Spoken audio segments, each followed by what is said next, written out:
one of the greatest stories ever told, a delight for generations of schoolchildren. But could Noah and the Ark actually be true?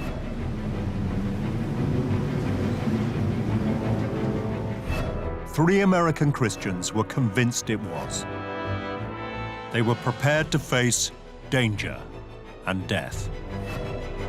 Its name in Turkish is Aradag. It's the mountain of pain. People have been killed over the years. We had one man that was shot. He was cut, literally cut from head to toe from all the rocks. But it was worth all that pain. These men were on a quest for far more than personal glory. They were willing to risk their lives because they believed all the events in the Bible actually took place. Finding Noah's Ark would be the ultimate proof.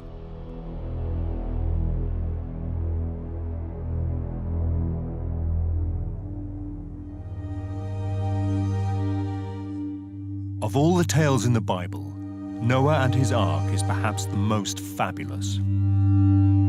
It has been a staple for Hollywood ever since the movies began, not to mention a dominant subject for Western art.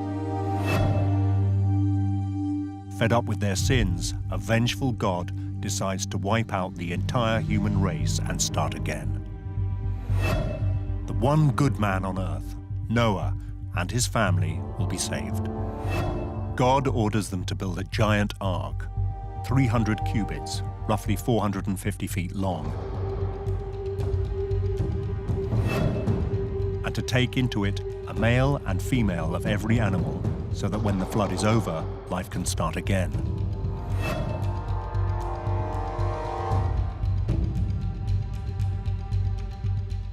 But is this all just a story, or could it possibly be true?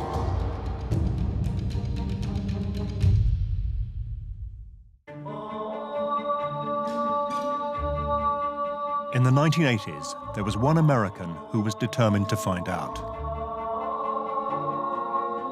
Even if it meant searching for an ancient boat on a massive mountain in bandit country where the locals worshipped a very different god. But then this explorer was used to hostile environments. Liftoff. We have liftoff at 9:34 landing some daylight time. Colonel James Irwin was one of the pioneers of space travel. Oh boy, it's beautiful out here. Boy, it's a nice little crater in it. In 1971, he was the lunar module pilot of Apollo 15 and became only the 8th person to walk on the surface of the moon. Look at that. I think we found what we came for. Crystal rock, huh? Yes, sir. You better believe it.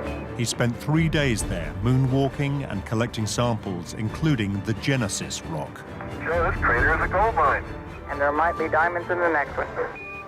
To the untrained eye, it looked like just another rock, but its large crystals showed it to be a section of primal lunar crust, formed during the earliest history of the solar system.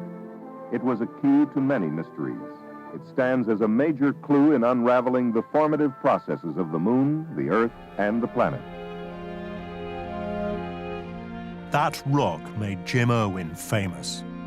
It was named after the book of Genesis, the first part of the Bible which tells the story of the creation of the world. According to the Bible, this happened some 6,000 years ago, but when scientists actually examined the rock, they announced it was a lot older, some several billion years. But what the public didn't know was that something else took place to Colonel Irwin on the moon, which was far more profound, at least for him. Contact. Bam. Roger, Roger, Falcon. What drove him these last 20 years of his life was the experience on the moon. He would have problems on the moon, like the lunar rover wouldn't work. The lunar rover was the vehicle that had been developed especially to cope with the precarious conditions on the moon's surface. But it developed a major problem. The steering wouldn't work. I don't have any front steering, Joe. Like this rear steering, Dave. Yeah. The mission was in jeopardy. They had come all that way for nothing. Okay, we're moving forward, Joe. Roger. This was an all-wheel drive, and not all the wheels were working, and they worked on it and couldn't figure it out. Nobody at Mission Control, a 250,000 miles away in Houston, Texas, had any idea what to do.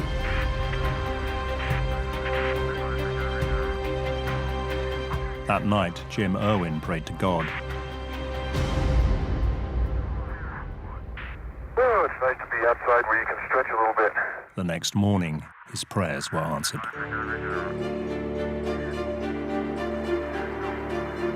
August 1st, Scott and Irwin prepared for their second day on the moon. And as Scott checked the inoperative forward steering of the rover, You know what I bet you did last night, Joe? You let some of those Marshall guys come up here and fix it, didn't you?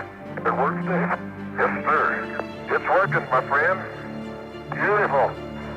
It worked fine. They didn't do anything, they just started, and he says there was instances throughout the flight where he just felt God's hand was so present. Oh, look at the mountains today, Jim, when they're all sunlit. Isn't that beautiful? Really is. By golly, that's just super. Dave, I'm reminded of a favorite biblical passage from Psalm. I look unto the hills, from whence cometh my help. And he kept looking over his shoulder because he just felt somebody else was there. And he later said it had to be God. And it really impacted his life, and it changed his whole perspective. And so when he came back from the moon, he dedicated the rest of his life to spreading the message of who God was. Jim Irwin was now a man with a new mission. He retired from space travel and set up his high flight ministry. He wanted people to become committed to the Bible, to believe, like him, that every phrase was directly inspired by God, that every word of it was true. Jim Irwin became a creationist. Thank you, Lord. It's so good to be able to brag on our God, isn't it? He's higher than any other. Hallelujah. The word said he inhabits our praises. Give him praise right now. Let him inhabit where you are right now in your life. Scientists have criticized the views of creationists for decades. Give him praise this morning.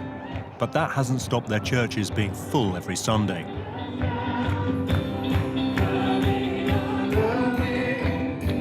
Others might ridicule them, but here in Manassas, Northern Virginia, they are quite convinced that evolution is wrong. They believe that men and women were created just 6,000 years ago, just as the Bible says.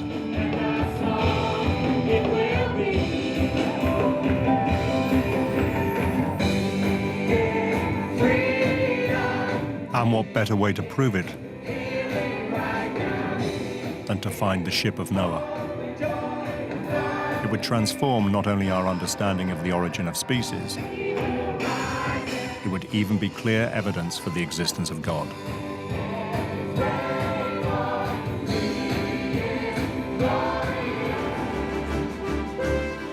Now that was a challenge worthy of Jim Irwin's enthusiasm and commitment. It would combine his love of adventure with his new commitment to God. He read his Bible more carefully than ever before. If it said it in the Bible, it was fact for Jim. And so the fact that in Genesis, it speaks about the Ark of Noah, and it just stirred inside him the thrill of exploration. I can be a part of something of biblical proportions that would affect the whole of mankind. So he delved into all he could to find where it might be and how to go about finding it. So in between meeting world leaders and heads of state, he planned his second great expedition. This time, not with fellow astronauts, but with family and friends, including his new son-in-law. We were on a run up in Boulder, Colorado. We came to a high spot overlooking the city, and he goes, you know, I'm thinking of heading to Turkey to look for the Ark of Noah. Would you be interested? Interested, John could hardly contain his enthusiasm.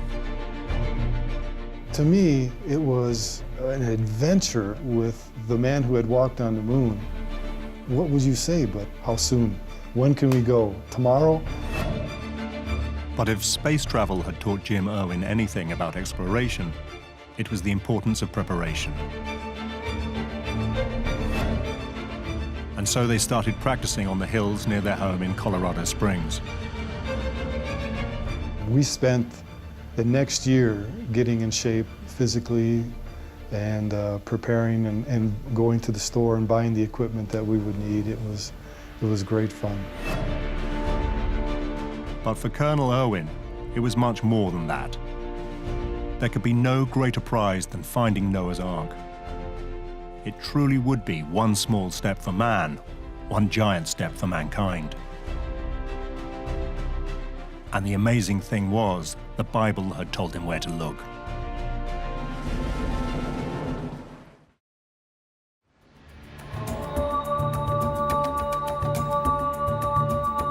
The book of Genesis was quite clear. After the Great Flood, Noah's Ark had come to rest here on the mountains of Ararat. Not quite as remote as the moon, but close. On this volcanic rock, it can be 32 degrees in the summer, minus 20 in the winter. The top is permanently covered in snow and ice. It's a hard mountain to climb.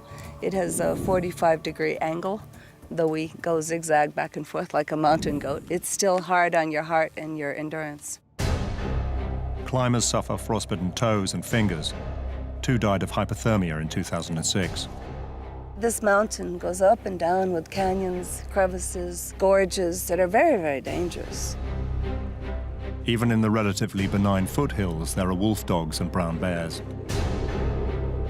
It's a fairly hostile environment. We call it the rock pile, and its name in Turkish is Aradag, and it's the mountain of pain. These hazards, though, do not put off the most determined explorers. If anything, they enhance its appeal. The climbers come from everywhere in the world, and they come for different reasons. Some people are just mountain climbers, and they go around the world climbing the high summits. Mount Ararat is 5,137 meters, so it's a high mountain. Other people come because they're searching for Noah's Ark.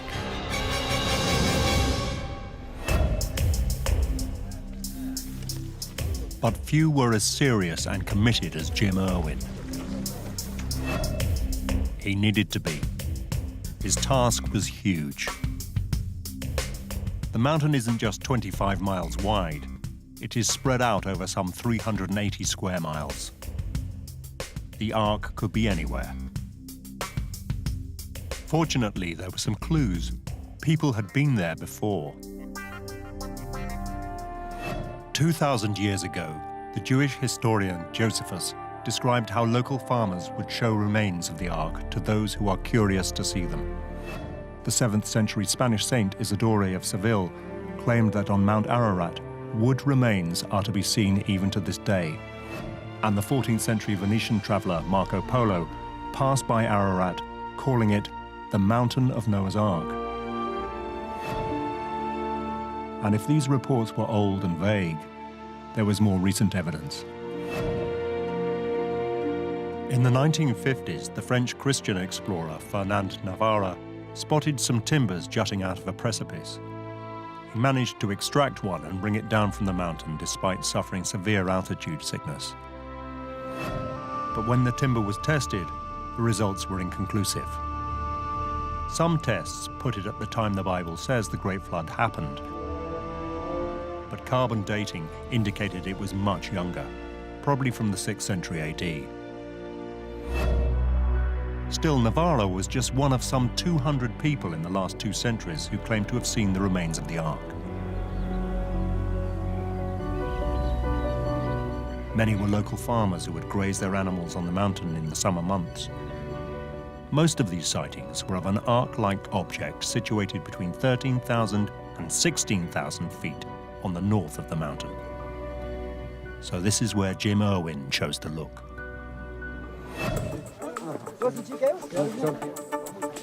In the summer of 1982, he set out up the slope of Mount Ararat with a small team, including his son-in-law, John Christensen. That first morning, we were in a base camp in a smooth plain. And we woke up and there was a rainstorm.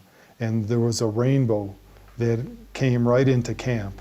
And we were like, oh man, this is going to be good, because right after the flood of Noah was the first rainbow. And we thought, this is a sign and it's going to be good. Jim Irwin was back in his element. I remember him talking to a shepherd on the mountain. This man had spent his whole life as a shepherd, and now he's old and weathered. And he meets Jim, and Jim is explaining to him through the interpreter, yes, I've been on the moon. And the way he treated that man, that shepherd, was with such tenderness and compassion.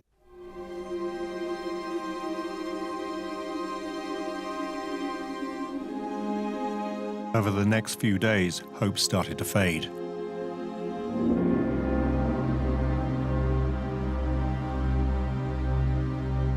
Every crevasse, gully, and glacier which might be hiding the remnants of an ancient boat was explored, but that rainbow never reappeared.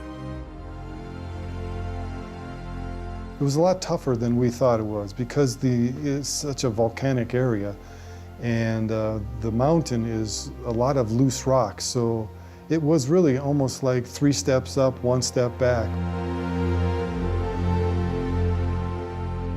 It was a hike getting up there, and it was really difficult to get your footing. You really had to concentrate on almost every step because it was all loose rock. And they found nothing.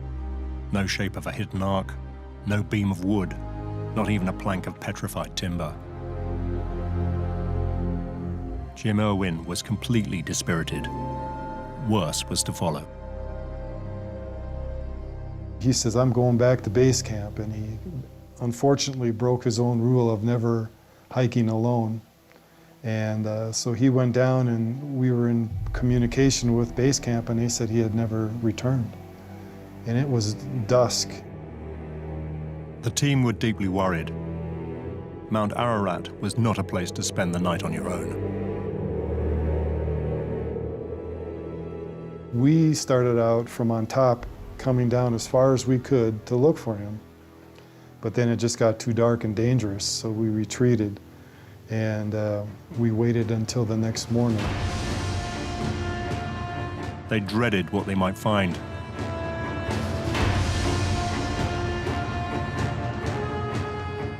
And at first light, we found him down at the end of a rock field. He was unrecognizable because he had been covered with blood and hit by rocks from a rock slide.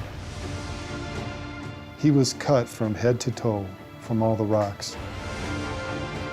There was no medical equipment on hand.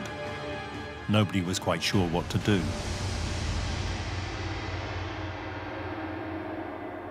They just took alcohol and poured it in all the open wounds. And when we first did it, the only sound he made was and then they shipped him from there to a hospital in Erzurum.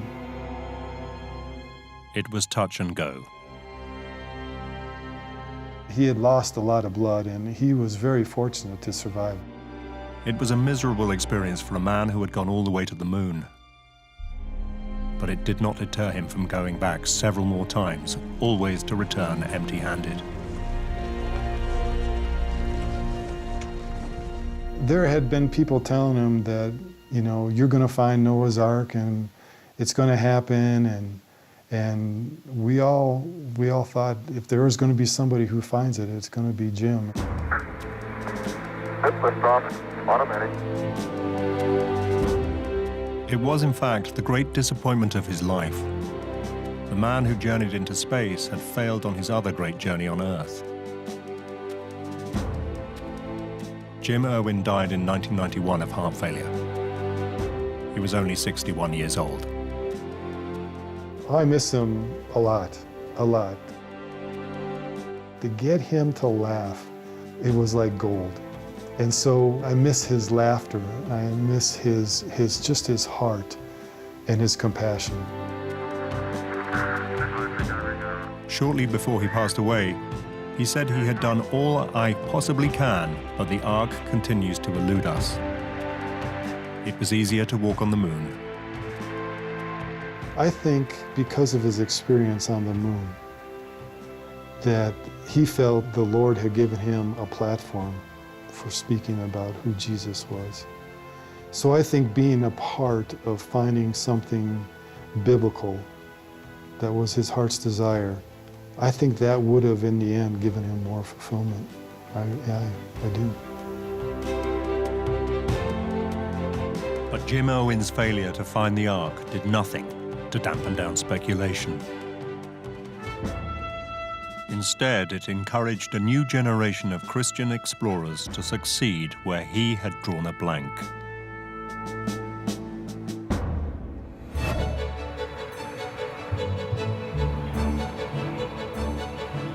Deep in suburban America, searching for the Ark became fashionable, the kind of adventure any young creationist might aspire to. One who quickly became obsessed was David Fasold. For over a year, I haven't dreamed about anything else, from the time I put my head on the pillow to the time I wake up. And that's all I think about all day long. He grew up after the war, a time of progress and prosperity. On every street corner, there was a church. He joined the Marines and then set up a salvage company where hunting for sunken ships gave him the exploring bug. And what better boat to explore than Noah's Ark?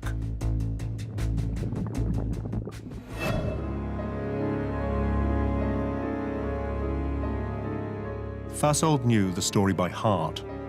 He'd been brought up as a member of the Plymouth Brethren, an evangelical strand of Christianity known for its strict adherence to the Bible. Now he read his scriptures and pored over other ancient texts late into the night. He reached an interesting conclusion. There was nothing in Genesis that said the boat had to be on Mount Ararat itself. It could be anywhere in the area. One of the problems we have is that all of these expeditions are of Mount Ararat. The Bible does not say Mount Ararat. The Bible says the mountains of Ararat. And that is probably a very different place. With his knowledge of boats, Fasold thought it much more likely the Ark would have ended up further down. And that's when he discovered Durupinar. In 1959, a Turkish pilot was flying over Mount Ararat on a government mapping mission when he noticed a strange mound 17 miles south.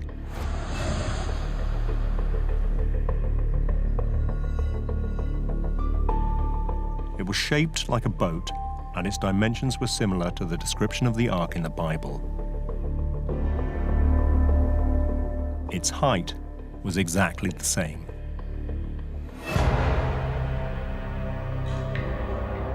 As soon as David Fasold saw it, he was sure it was a shipwreck.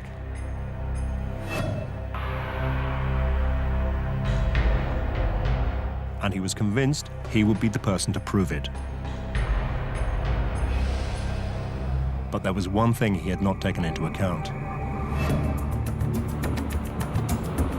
Mount Ararat has always been a lawless part of the world. A buffer between Turkey, Armenia, and Iran. Most of the people who live here are Kurds. They resent being part of Turkey.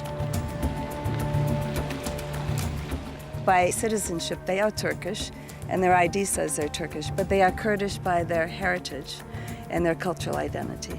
They speak a different language, actually, here. So Duha Bayazit, the nearest town to Mount Ararat, and the base for any expedition to find the Ark, is a strange and uneasy place. It is full of Iranian smugglers, Turkish police, and Kurdish rebels who are terrorists to some, freedom fighters to others. In 1984, the Kurdistan Workers' Party, the PKK, began a military campaign which would claim over 40,000 lives. The landscape may look like biblical times, but it's racked by present-day problems. The Turkish government has turned the entire eastern province, NATO's first line of defense, into a vast armed camp under martial law. Exotic it is, but it's also tense.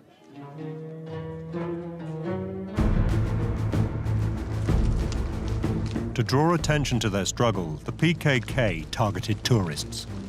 They did not have far to look. Colonel Jim Irwin had helped make Doğubeyazıt a magnet for a new group of Christian Ark searchers.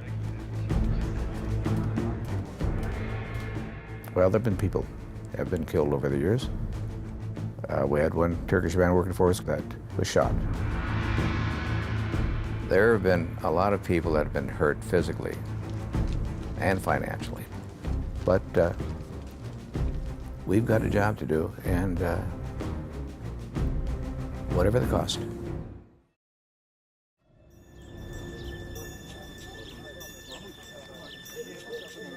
It was into this cauldron that David Fasold wandered, an innocent abroad. He knew little about Kurdistan. Few Americans did.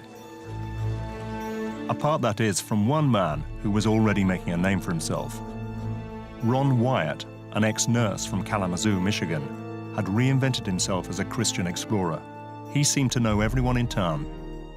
Ron talked about the Garden of God and the things that he's searching for. He wanted to search and find everything out there.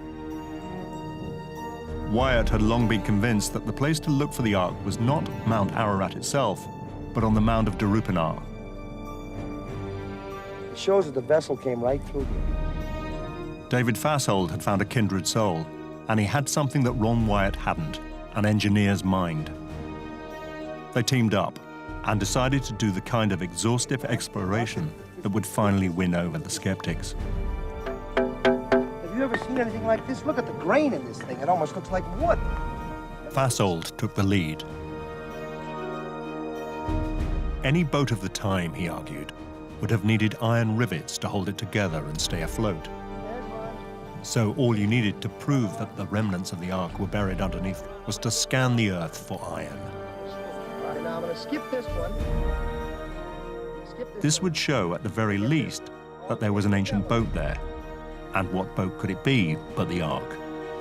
With cameras watching and an impressive-looking machine that some said was a molecular frequency generator, but others claimed it was just a glorified metal detector, Fasold started searching.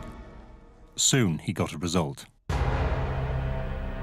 His machine picked up a pattern of iron with a shape 450 feet long, exactly the 300 Egyptian cubits laid down in the Bible. Could this really be the Ark? David Fasold and Ron Wyatt were absolutely sure it was, as their local guide of the time remembers.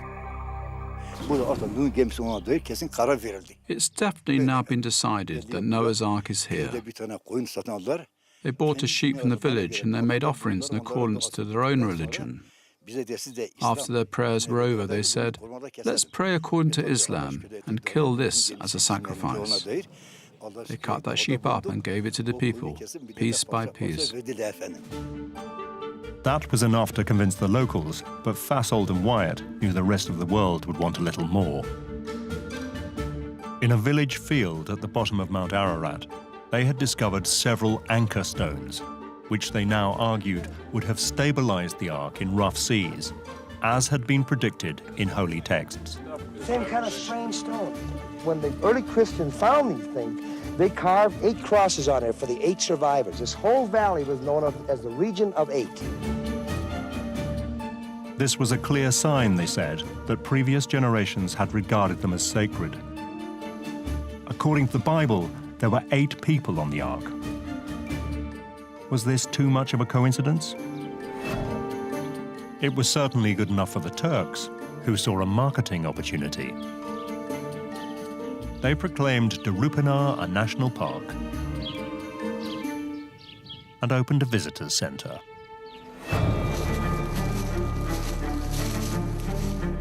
The Kurds saw an opportunity too. The PKK kidnapped Wyatt and 4 other members of the team. They were held for 3 weeks. Ron Wyatt came home 20 pounds lighter and walking with a slight limp, but in otherwise good health despite being held hostage for 3 weeks. When they were released unharmed, it was a major news event. They couldn't speak our language, but we got the message right quick. They made us put our hands up, and then they took us off up through the hills. Wyatt says he and his companions were lined up for execution. They would have killed us. Wyatt appeared in good health and good spirits, and he says he's convinced now more than ever he has discovered Noah's Ark. Christian America treated them as heroes. Fasold and Wyatt's discoveries led to fame, TV specials, and best-selling books.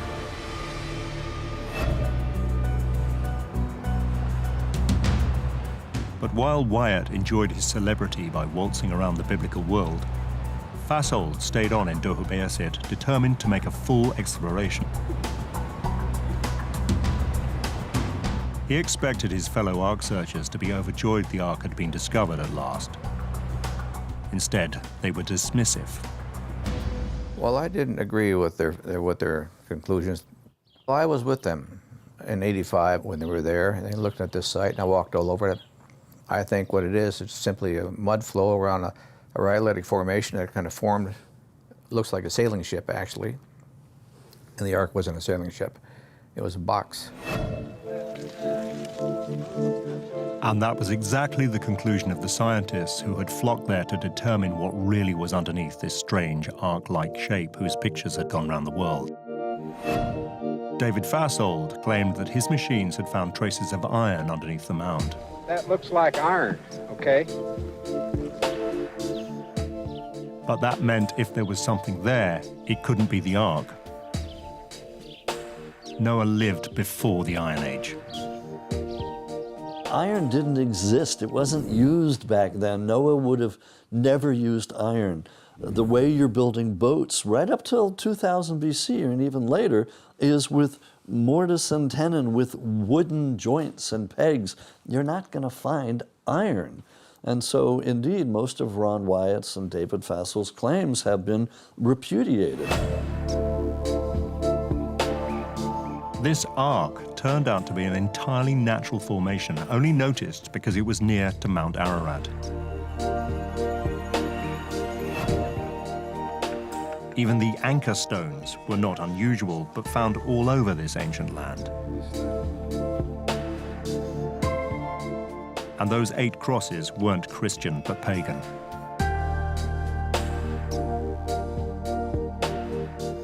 The Turks were not pleased at all. They had spent a lot of money on their visitor center. Their signs said it was the site of Noah's Ark, and that's what it remains, even today. Noah's Ark National Park. It's a lovely walk for about an hour, hour and a half. We have a picnic lunch there. The rock goes straight up like it forms a boat. It's a very interesting rock formation. I ask everyone, what do you think, Noah's Ark? They said no, interesting rock formation. With evident sadness, David Fasold changed his mind. Derupinar was not the site of Noah's Ark. It never was.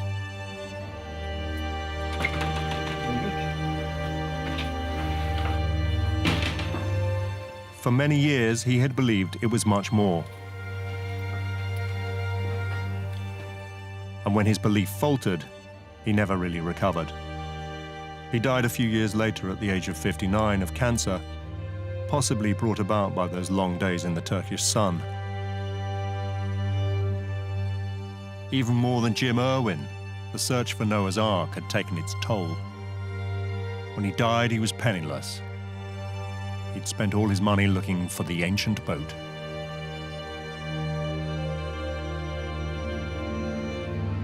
Shortly before his death, he said that intellectual brilliance is no guarantee for being wrong. But one Christian Ark hunter has no intention of being wrong. Richard Bright has given his life to searching for the Ark. He was brought up in Minnesota as a Christian, but for the first 20 years of his life, his faith had not meant a great deal. But in 1966, he had an experience which changed his life. He served in Vietnam. Under enemy fire, he directly connected to God. I was in a certain place, and a little voice told me to move. And I told my buddy next to me, I says, "Did you say something?" He said, "No." And the voice come to me again, a little stronger. "Move." I said, "What'd you say?" "Nothing. Be quiet." The third time, I said, "We're out of here." He said, "Okay." Well, we just jumped in the vehicle, and I hadn't driven 100 feet, and the first mortar round blew the wall apart where I had been leaning against. Bright is convinced that voice came from God and saved his life.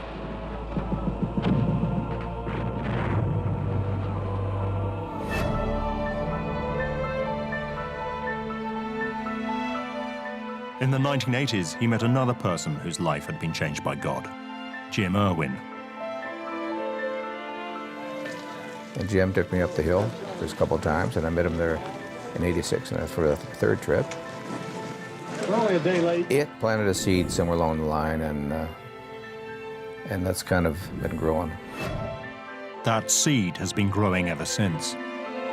Like Irwin, he was, and is, absolutely convinced that the Ark was somewhere on Mount Ararat proper.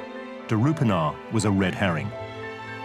And when Irwin died, Richard Bright carried on trying to find the Ark on the mountain, while continuing with his day job as a pilot for Continental Airlines. I do think the structure exists. I'm positive of that. I've put my life on the line here many, many times, and so have a lot of other people. Good, solid, very sharp researchers. And not only just because we're Bible-believing Christians, and we are, but because the research tells you that there's something up there we should pay attention to. He is even clear what it might look like. I don't know if it's got SS NOAA stamped on the side, but it's a huge barge-like structure, and it floated up there just high up. It's got a bunch of little rooms inside, and it's very, very old. Bright has now gone up the mountain over 20 times in the last 30 years and faced many hazards. He is sure it is only God that has kept him alive. At one point, I remember the rocks, big rocks falling toward me. I had no place to go. And so I kind of dove behind a little small rock that was about shoulder high. And the rocks were falling all around me, big boulders. And then I looked up, and I saw the biggest boulder I'd ever seen coming right at me, right here. So I says, "Jesus, Jesus, I need you now, right now, Jesus. Angel's wings, I need you now." Something to that effect. Well, this little rock I was hiding behind was just barely above my shoulders, and this monster landed on top of the rock. It skimmed over the top of me.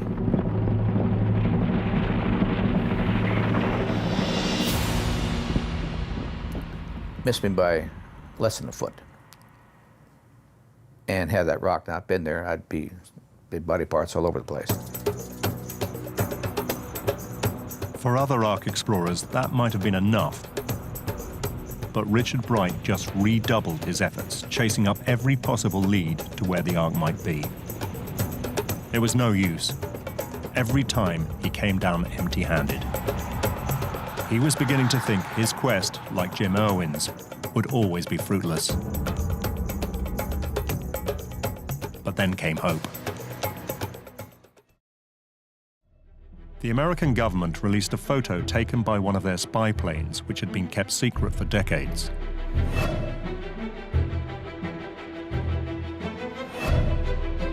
It showed an unidentified shape high up on the northern slope of Mount Ararat in exactly the same place as many of the most credible sightings had been. Was this the Ark? And then in 2003 came something else. New satellite photos did indeed pinpoint something unnatural that looked a lot like the prow of a boat. It seemed a sign that Bright's long search might finally be coming to an end. And then he met a witness. A Kurdish shepherd told Bright in convincing detail how he had seen the Ark high up on the mountain when he was a child. There was a shepherd man that took me up to this place. He claimed that 40-some years prior, he had seen this thing coming up out of the canyon, out of the ice. It was a long climb back up the slope. Eventually, they reached the glacial plateau, where the shepherd claimed he had seen the ancient boat. Nervously, they ventured forward. Could this really be the Ark?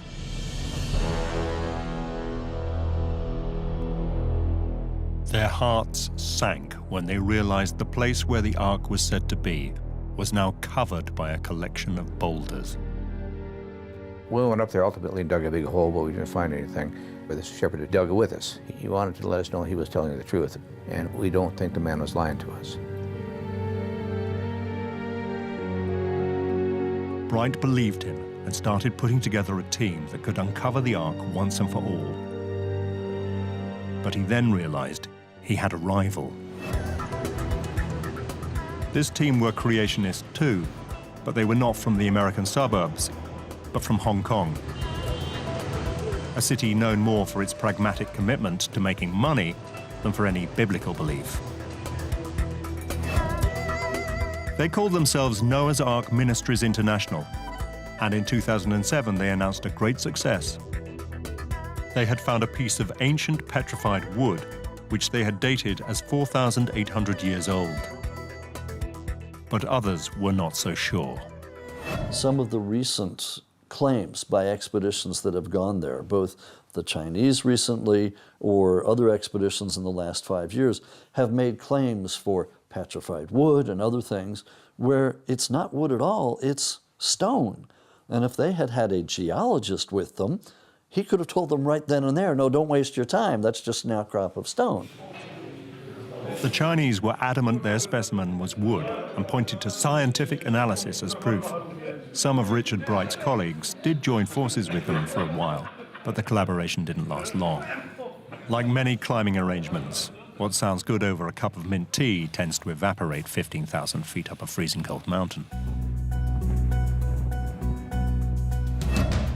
The Chinese team went back to working on their own with the help of some sympathetic Turks. Soon they claimed an amazing find. Down a gully underneath a glacier, they found the Ark. And they even filmed it. My initial reaction when I heard the news of the Chinese expedition that had found Noah's Ark was, oh boy, here we go again. The Chinese video showed their team deep inside a crack in the mountain.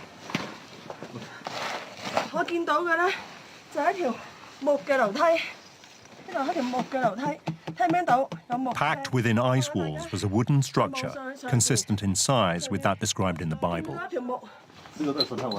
Jutting up from the cave floor was a wooden beam and a structure containing several wooden compartments.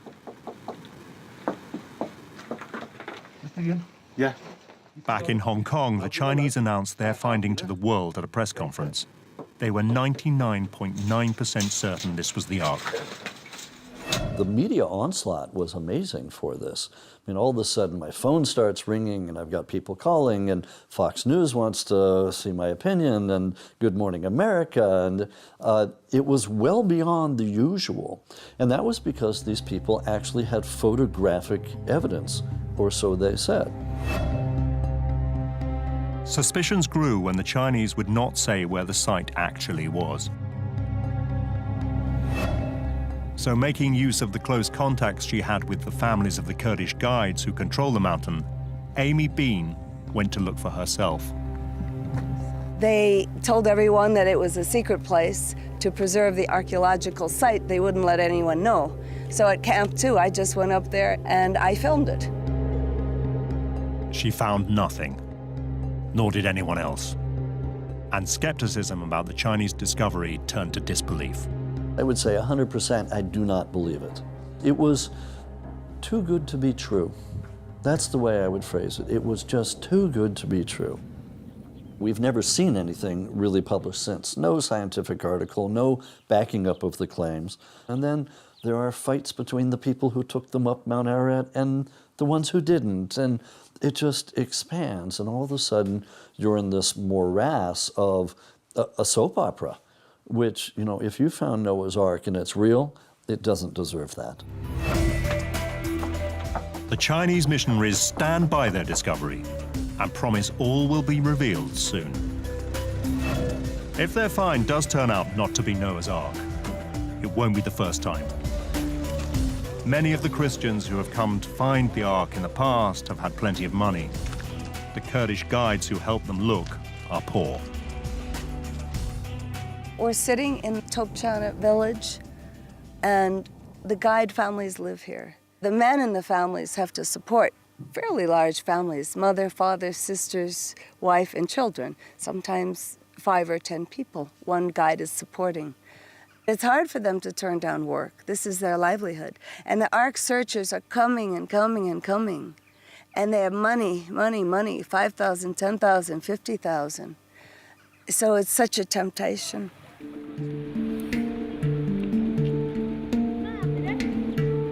It is summer in the valley.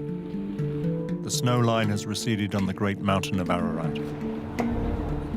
Everyone is looking forward to the short tourist season. Soon the climbers will arrive.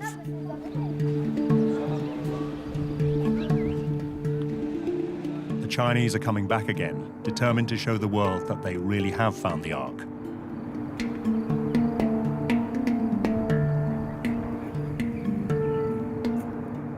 Other creationist teams are here too, including veteran Noah's Ark explorer Richard Bright, this time with his dream team. The best on the planet, as far as I'm concerned. We've got some wonderful people. These people that know how to climb and get things done. We've got scientists on board this team. And one of those experts is his real calling card. After many years seeking the Ark alone, he now has the help of a real American star. Randall Price is a distinguished professor of Judaic studies at Liberty University in Virginia. He has a track record of excavating biblical sites, most notably the Dead Sea Scrolls in Qumran in Israel. With Professor Price on board, Bright is convinced that the Ark will soon be found. I'm of the opinion that, yes, it will be revealed this year. If I didn't believe that, why would I even go, right? Like I said, I'd rather be on the beach. It is this conviction that keeps driving these Christian Ark searchers on. Despite all the pain and all the cost, their faith tells them that the remains of Noah's Ark will be found up this inhospitable mountain many thousands of miles away from home.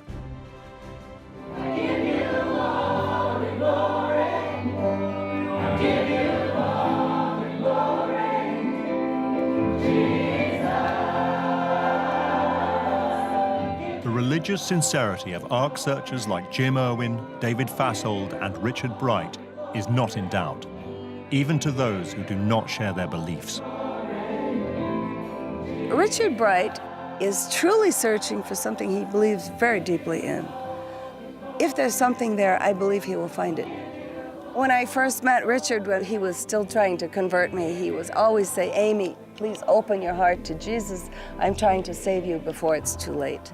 But I did say, "Richard, if you find Noah's Ark on that mountain, I'll be a believer." We don't care who finds it. We don't care what mountain it's on. We just want it found because we believe that it does, in fact, still exist. We're almost there. We're almost there.